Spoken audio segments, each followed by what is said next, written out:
Hi, and welcome to Achieve for Yourself. It is great to have you with us, wherever you happen to be in the world at this moment.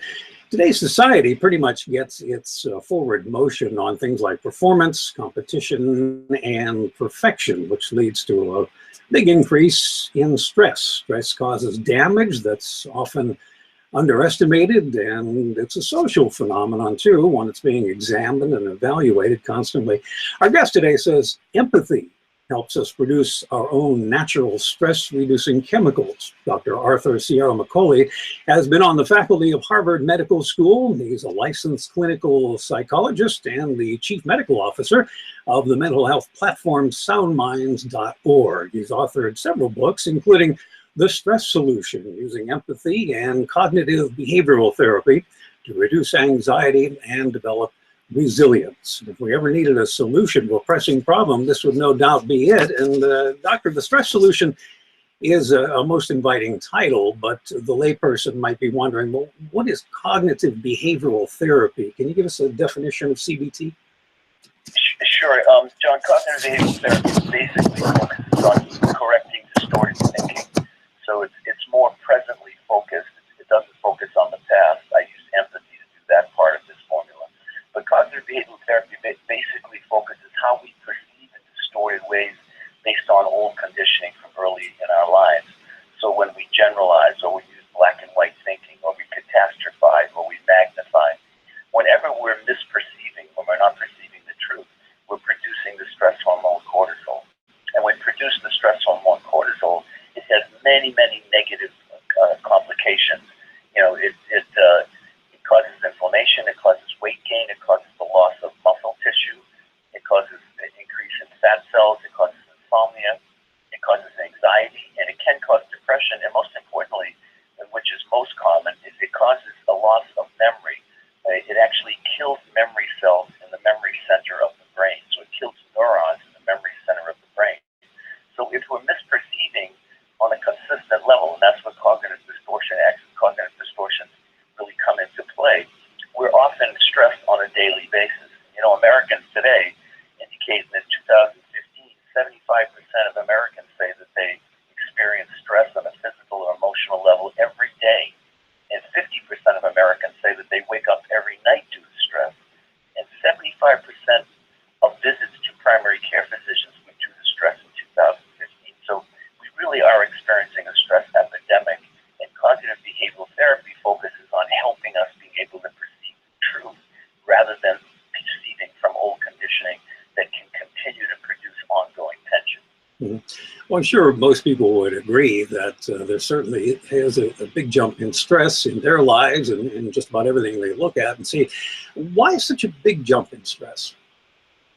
Well, you know, Americans have fewer friends today. We used in the 15 years ago, Americans said they had 5 to 6 friends. Today, they say they have 2 or 3. So stress levels have increased as we have fewer friendships. We have fewer trust. The trust factor percentages are down as well, and people are experiencing less empathy toward other people as well. In addition, there's an increase in prejudice in our society. So all of those factors put together, as well as our tremendous focus on appearance and status. You know, that's what I call performance addiction. I think we really sacrifice teaching our children good character and integrity. We've replaced that with the tremendous emphasis on appearance and status. And performance addiction is a belief that develops very early in life that if you achieve on high levels and you perfect your appearance, that is the way to win love and respect in life. And of course, I see in my practice, and I'm sure you've seen in your life, that that's really mythical. What really produces strong friendships and a sense of peace and success in life is being able to communicate with empathy. You know, the ability to connect with other people and see them and understand them beyond the surface, to see into the heart and souls of other people. So the reduction in trust with each other, the reduction in friendship, the reduction in empathy, and the increase in prejudice have all contributed to an increase in stress. I could single out friendship for just a moment. I read something recently about acquaintances giving us the same beneficial effects as friends. Do you see it that way? No, I wouldn't see it that way, because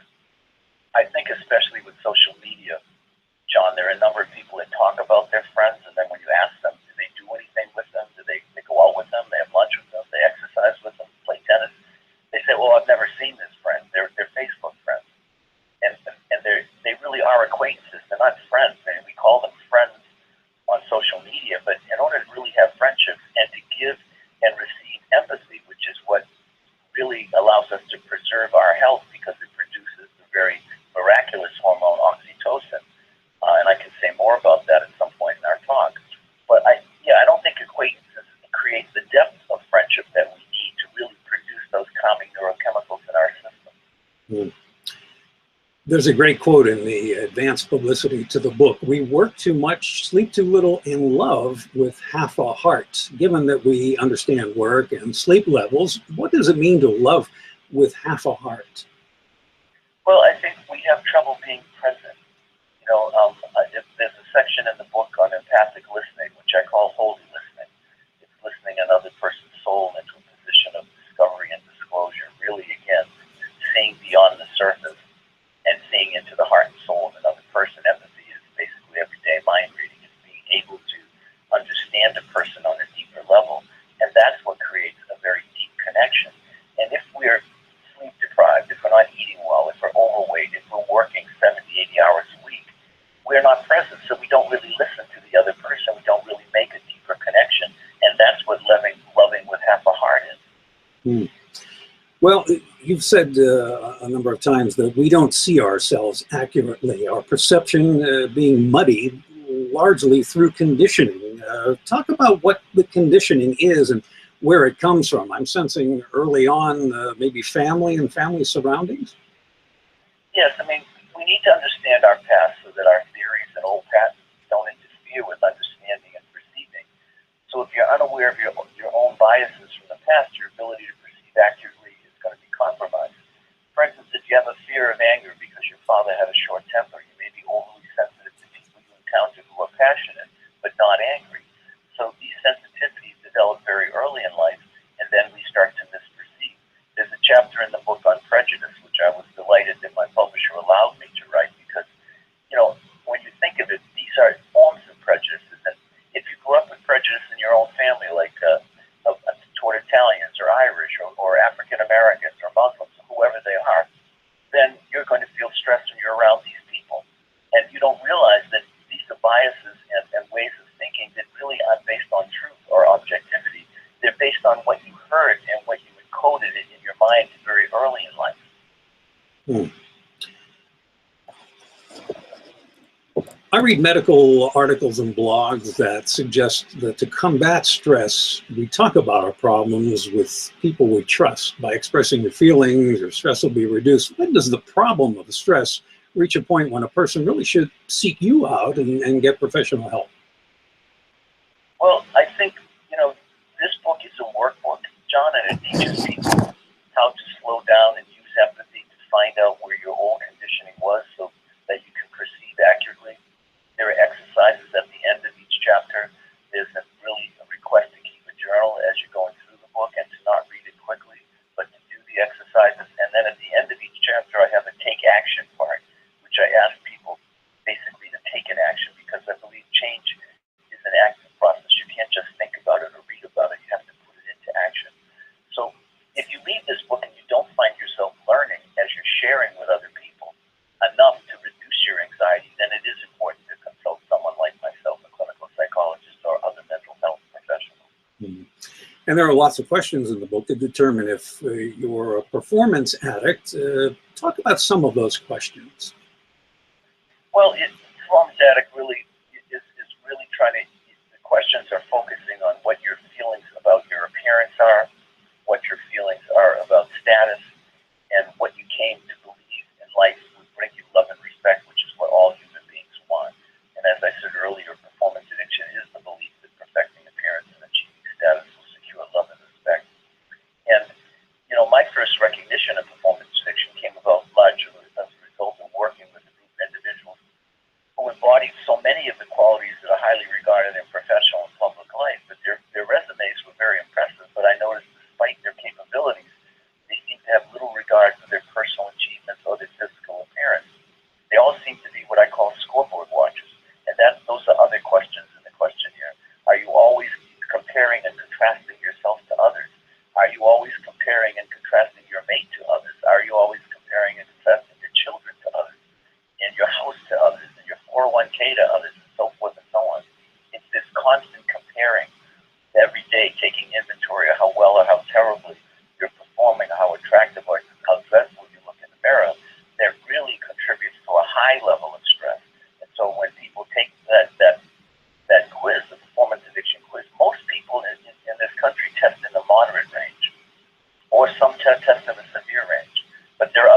questionnaires, as you know, in the back of the book. There's a stress questionnaire, there's an empathy questionnaire as well, to see where you fall in those regards.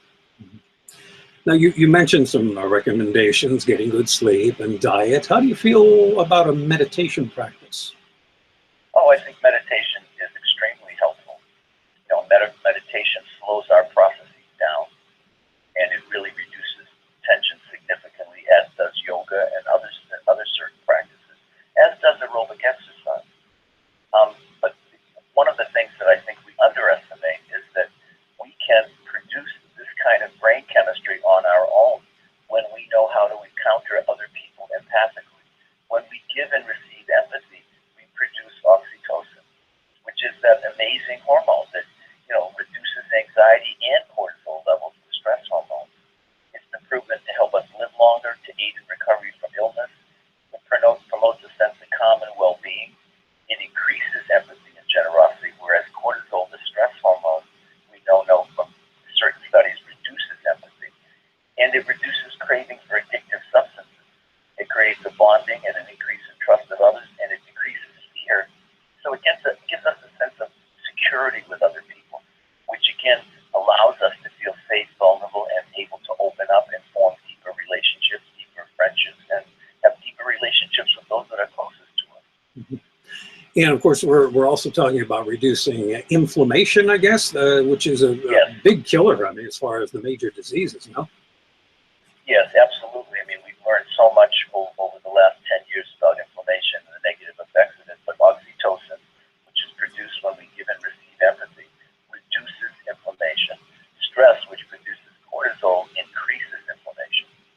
And one of the things that stress does when it reduces cortisol also that I think is underestimated is it causes weight gain, because it throws the excess cortisol in the system, throws off the blood sugar levels, and it creates a desire for simple sugars and increases the size of fat cells. And in most weight loss programs, that isn't even discussed, that isn't even talked about. So when you're very stressed, your brain is desiring the simple sugars, because simple sugars do calm you temporarily. It doesn't last very long, but it does calm you temporarily. And that weight gain, as I understand it, a lot of that is a visceral fat. It's in that midsection, what we usually call the gut. Yes. I mean, that's the most destructive place to have weight gain, because it's so close to our major organs. And, you know, if you walk around today, you see so many people who are overweight. And I mean, we have the highest rates of childhood obesity in the civilized world now. We have the highest rates of obesity in adults in the civilized world now. And so it's a major concern. And stress is one of the critical factors in weight gain and maintaining excessive weight, because it throws off that blood sugar level in our bodies, and people don't even realize that's what's happening. And when it's happening, you're desiring simple sugars to calm yourself down, because when you take in simple sugars, it does produce a calming effect, but only temporarily, and then of course it depletes you very quickly, and then you need more sugar, and you're in this cycle of sugar highs up and down all day long. Now, a listener might be confusing at this point. Empathy from sympathy. Talk about the differences in those two. Yeah, empathy is the capacity to understand and respond to the unique experiences of another. It's essentially everyday mind reading. You know, empathy is part of our genetic endowment. It's not an emotion or a feeling, but it's a capacity that's innately present. We're born with it. We're born with the capacity, but if it's not developed, it'll atrophy like an unused muscle. Let me give you an example, John, of the difference between empathy and sympathy. I had a client the other day who said to me that, you know, her dad had passed away last year, and she was very, very close to her father, and she was devastated and still is by the loss of her dad. She moved into a neighborhood in Massachusetts, and she heard that one of her neighbors, who she did not know very well, her father also passed away a few days ago. So she made a flower arrangement, she put together some food, and she brought it over to her neighbor, and she rang the doorbell, and the neighbor answered the doorbell, and she said, "Oh my God, I'm so sorry. I heard that you lost your dad. I lost my dad last year. You must be devastated." I was so devastated. And the neighbor looked at her and said, "Thank you very much for the generosity, but my father left us when we were 2 years old. Never came back. I wouldn't know my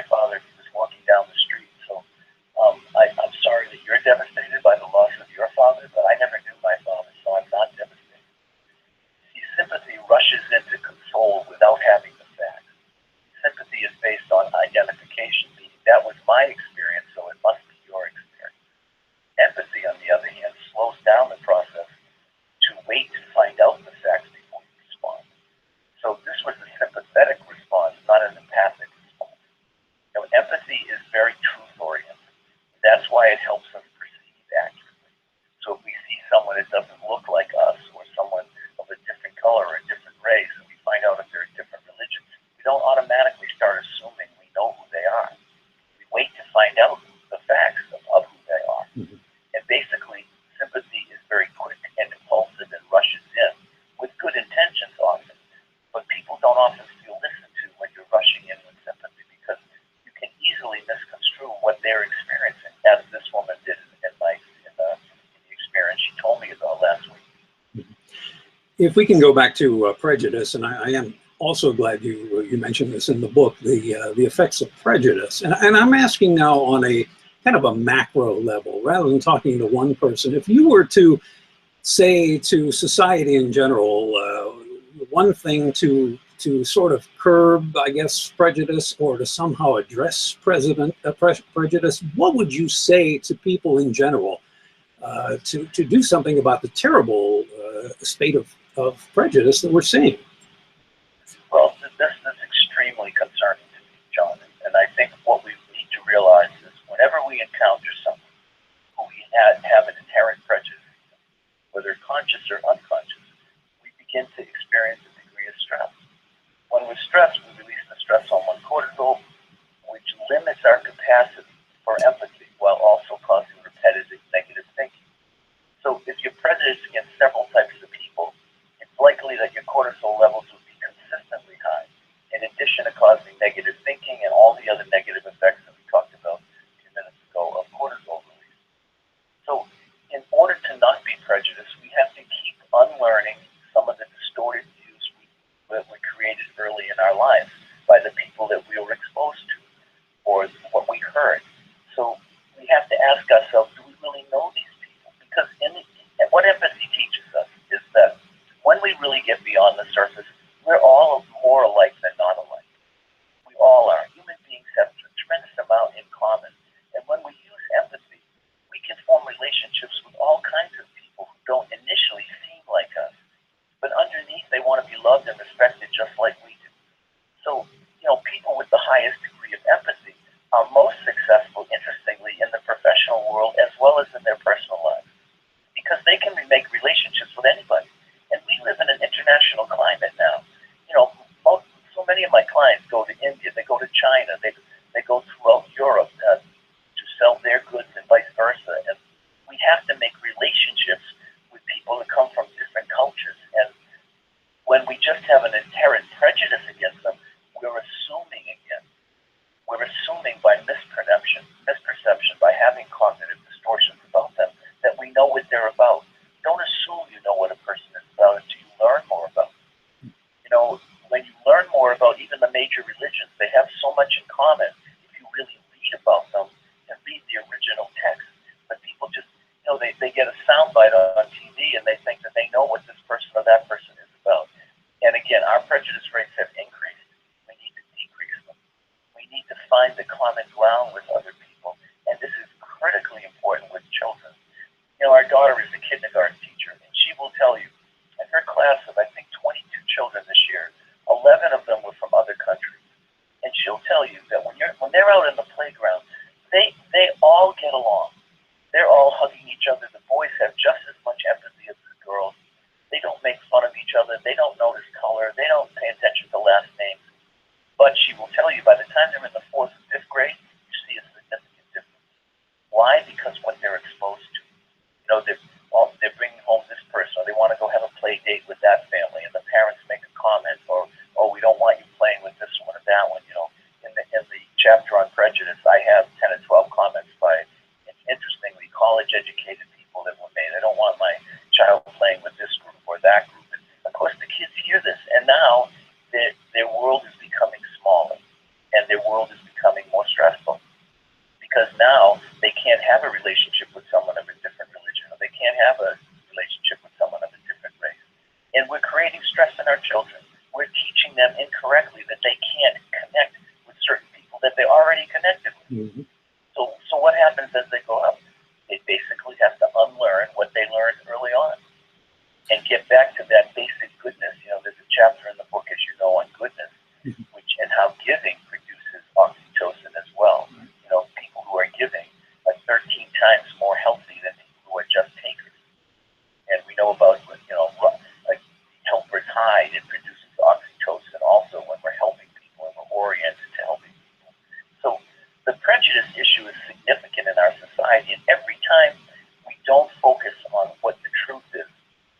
passing that on to other people, whether they're our children, our co-workers, our friends.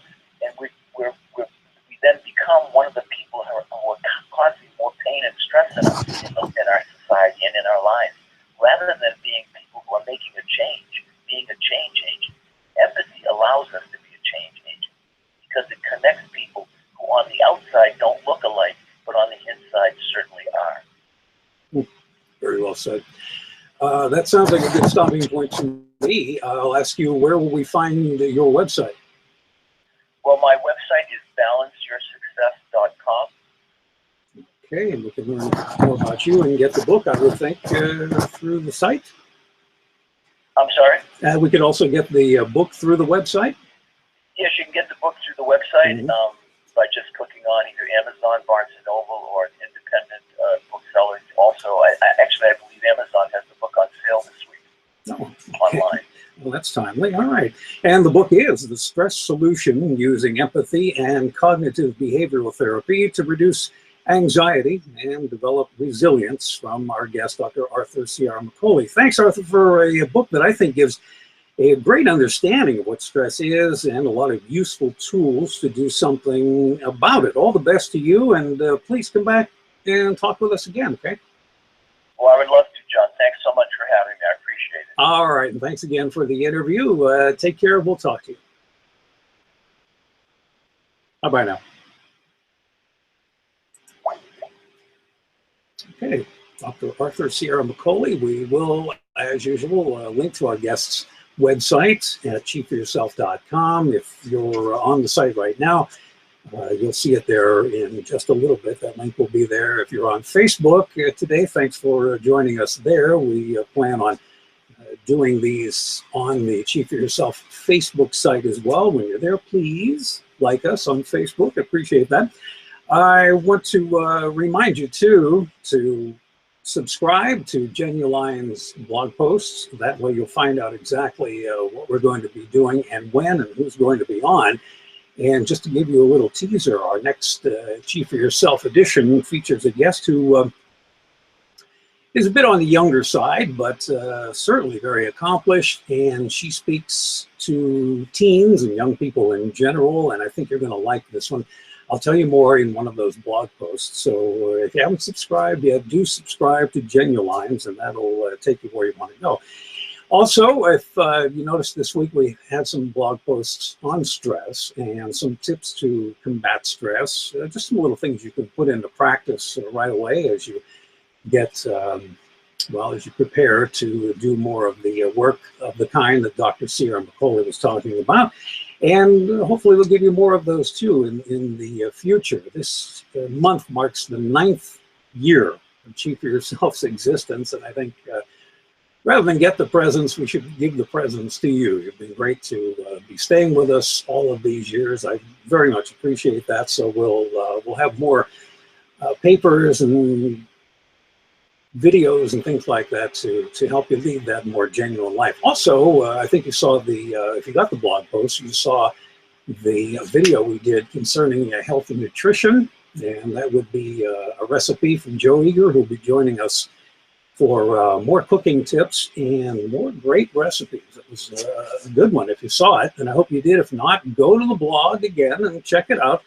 And stay with us for more of those kinds of posts, because we'll give you those good ways to eat and to just take care of stress and, well, pretty much everything you need to live that genuine life. That's why we're here, and do it consciously, and that's what it's all about. So I think that's pretty much it for today. I want to thank you so much for being with us and for all of the support. Be well, and I will talk to you soon.